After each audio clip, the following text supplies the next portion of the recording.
Tata capital finance sector का एक बड़ा नाम अपने आईपीओ यानी आईपीओ के लिए अप्रूवल पा चुका है। इससे कंपनी के शेयर स्टॉक एक्सचेंजेस पे लिस्ट होंगे और पब्लिक भी शेयर होल्डर बन सकेगी। आईपीओ में दो मेन बातें हैं। पहली, टाटा कैपिटल नए शेयर्स इशू करेगा जिससे उसके ऑपरेशंस के लिए कैपिटल रेज होगा। दूसरी, एग्जिस्टिंग शेयर होल्डर्स के पास ओएफएस यानी ओएफएस के थ्रू अपने कुछ शेयर्स बेचने का मौका होगा। ओएफएस की डिटेल्स जैसे कितने शेयर्स और कौन शेयर होल्डर्स पार्टिसिपेट करेंगे यह बाद में बताया जाएगा। लेकिन इस टू प्रॉन्ग्ड अप्रोच से टाटा कैपिटल रेज कर पाएगा और साथ ही कुछ एग्जिस्टिंग इन्वेस्टर्स को एक्सिट रूट भी मिल जाएगा।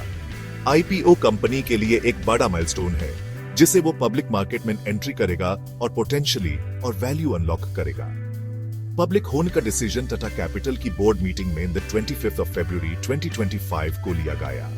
यह डिसीजन मार्केट में काफी एंटिसिपेशन और स्पेकुलेशन के बाद आया है। इस मूव से रिटेल और इंस्टीट्यूशनल इन्वेस्टर्स दोनों का इंटरेस्ट जनरेट होने की उम्मीद है। आईपीओ रीसेंट टाइम्स के सबसे बड़े आईपीओस में से एक होने की उम्मीद है जो कंपनी की स्ट्रॉन्ग ब्रांड रिकॉग्निशन और मार्केट पोजीशन को रिफ्लेक्ट करता है। लिस्टिंग से टाटा कैपिटल को wider pool of capital access होगा जिससे वो अपने ग्रोथ एम्बिशंस को और फ्यूल कर पाएगा। इससे ट्रांसपेरेंसी और गवर्नेंस स्टैंडर्ड्स भी आएंगे जो लिस्टेड एंटिटीज के साथ एसोसिएटेड होते हैं जिससे इन्वेस्टर कॉन्फिडेंस बढ़ेगा। आईपीओ का सक्सेस मार्केट क्लोजली वॉच करेगा और ये अदर फाइनेंशियल इंस्टीट्यूशंस के लिए बेंचमार्क सेट करेगा जो कैपिटल मार्केट से पैसा रेज करना चाहते हैं। आईपीओ के अलावा टाटा कैपिटल ने राइट्स इश्यू का भी अनाउंसमेंट किया है जिसमें 1504 करोड़ रुपीस तक रेज किए जा सकते हैं। यह मूव स्पेशली कंपनी के एग्जिस्टिंग शेयर होल्डर्स के लिए है। राइट्स इश्यू में current share holders additional shares एक प्रीडिटरमिन्ड प्राइस भी खरीद सकते हैं जो यूजुअली मार्केट प्राइस से कम होता है। इस ऑफर से वो कंपनी में अपना प्रोपोर्शनेट ओनरशिप मेंटेन कर सकते हैं या अपना स्टेक बढ़ा भी सकते हैं। राइट्स इश्यू के लिए रिकॉर्ड डेट 25 फरवरी 2025 सेट की गई है। इसका मतलब है कि इस डेट को जिसके पास टाटा कैपिटल के शेयर्स होंगे वो राइट्स इश्यू में पार्टिसिपेट कर सकेगा। शेयर्स किस प्राइस पे ऑफर किए जाएंगे और एग्जिस्टिंग शेयर्स के हिसाब से राइट शेयर्स का रेशियो क्या होगा ये अभी अनाउंस होना बाकी है।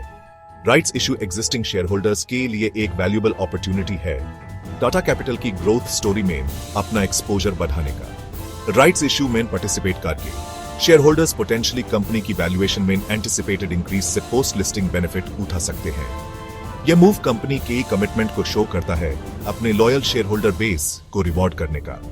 राइट्स इश्यू आईपीओ से पहले कंप्लीट होने की उम्मीद है ताकि एग्जिस्टिंग शेयर होल्डर्स कंपनी के पब्लिक होने से पहले पार्टिसिपेट कर सके। यह स्ट्रेटेजिक डिसीजन इंश्योर करता है कि लॉन्ग टर्म इन्वेस्टर्स डिसएडवांटेज में न रहें और कंपनी के फ्यूचर सक्सेस में शेयर कर सके। यह मूव एक पॉजिटिव स्टेप माना जा रहा है जो कंपनी की कमिटमेंट को शेयर होल्डर वैल्यू क्रिएशन के लिए रिफ्लेक्ट करता है। आईपीओ सिर्फ टाटा कैपिटल का स्ट्रेटेजिक डिसीजन नहीं है, यह रेगुलेटरी रिक्वायरमेंट्स की वजह से भी है। आरबीआई यानी आरबीआई इंडिया का सेंट्रल बैंक ने मैंडेट किया है कि स्पेसिफिक एनबीएफसीज जिन्हें अपर लेयर एनबीएफसीज कहा जाता है उन्हें 2022 में इश्यू किए गए नोटिफिकेशन के 3 इयर्स के अंदर स्टॉक एक्सचेंजेस पे लिस्ट होना ही होगा। यह मूव आरबीआई के ब्रॉडर एफर्ट्स का पार्ट है फाइनेंशियल सिस्टम को स्ट्रॉन्ग बनाने और एनबीएफसी सेक्टर में ट्रांसपेरेंसी इंप्रूव करने का। टाटा कैपिटल एक प्रोमिनेंट अपर लेयर एनबीएफसी होने के नाते इस मैंडेट के अंडर आता है। यह रिक्वायरमेंट जनवरी 2024 में टाटा कैपिटल फाइनेंशियल सर्विसेज का टाटा कैपिटल में मर्जर होने की वजह से आया है। इस मर्जर से कंबाइंड एंटिटी आरबीआई की लिस्टिंग रिक्वायरमेंट के अंडर ए गई। टाटा कैपिटल के लिए इस आरबीआई मैंडेट को कंप्लीट करने की डेडलाइन सितंबर 2025 है। कंपनी इस डेडलाइन को मीट करने के लिए ट्रैक पे है क्योंकि आईपीओ के लिए बोर्ड अप्रूवल मिल चुका है। आरबीआई के लिस्टिंग मैंडेट को कंप्लीट न करने पे कंपनी के ऑपरेशंस भी पेनल्टीज या रिस्ट्रिक्शंस लग सकते थे। ये लिस्टिंग कंपनी को रेगुलेटरी एक्सपेक्टेशंस के साथ अलाइन करता है और इन्वेस्टर्स की नजर में उसकी पोजीशन स्ट्रॉन्ग करता है। इन रेगुलेशंस को फॉलो करके टाटा कैपिटल अपना कमिटमेंट शो करता है high standards of corporate governance और ट्रांसपेरेंसी मेंटेन करने का, जो उसकी रेपुटेशन को एक रिस्पॉन्सिबल फाइनेंशियल इंस्टीट्यूशन के रूप में और सोलिडिफाई करता है।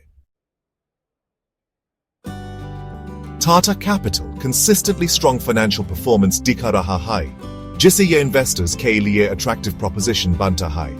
The 31st of March 2024 तक company के पास impressive AUM यानी AUM 58,479 crore rupees का है. यह टाटा कैपिटल के ऑपरेशंस का स्केल और रीच फाइनेंशियल सर्विसेज इंडस्ट्री में शो करता है.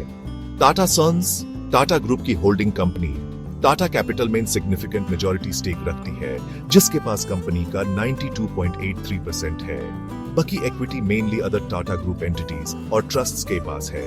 यह ओनरशिप स्ट्रक्चर टाटा कैपिटल की स्ट्रेटेजिक इंपॉर्टेंस को बड़े टाटा ग्रुप में अंडरस्कोर करता है. टाटा सोन्स ने कंसिस्टेंटली टाटा कैपिटल के पोटेंशियल भी अपना फेथ दिखाया है और पिछले 5 फिस्कल ईयर्स में कंपनी में 6,097 करोड़ रुपीस इन्वेस्ट किए हैं. ये इन्वेस्टमेंट्स टाटा कैपिटल के ग्रोथ ट्रेजेक्टरी को सपोर्ट करने और उसके कैपिटल बेस को स्ट्रॉन्ग बनाने में इंस्ट्रूमेंटल रहे हैं. पेरेंट कंपनी का ये कंसिस्टेंट सपोर्ट स्ट्रेटेजिक अलाइनमेंट और टाटा कैपिटल की लॉन्ग टर्म प्रोस्पेक्ट्स भी फेथ को हाईलाइट करता है. अपकमिंग आईपीओ से टाटा कैपिटल की फाइनेंशियल पोजीशन और स्ट्रॉन्ग होने की उम्मीद है, जिससे यूज फाइनेंशियल सर्विसेज सेक्टर में इमर्जिंग अपॉर्चुनिटीज को कैपिटलाइज करने के लिए रिसोर्सेज मिलेंगे. कंपनी अपनी स्ट्रॉन्ग पेरेंटेज, रोबस्ट फाइनेंशियल्स और एक्सपीरियंस्ड मैनेजमेंट टीम के यूज करके फ्यूचर ग्रोथ ड्राइव करने और स्टेक होल्डर्स के लिए वैल्यू क्रिएट करने के लिए वेल पोजिशन्ड है.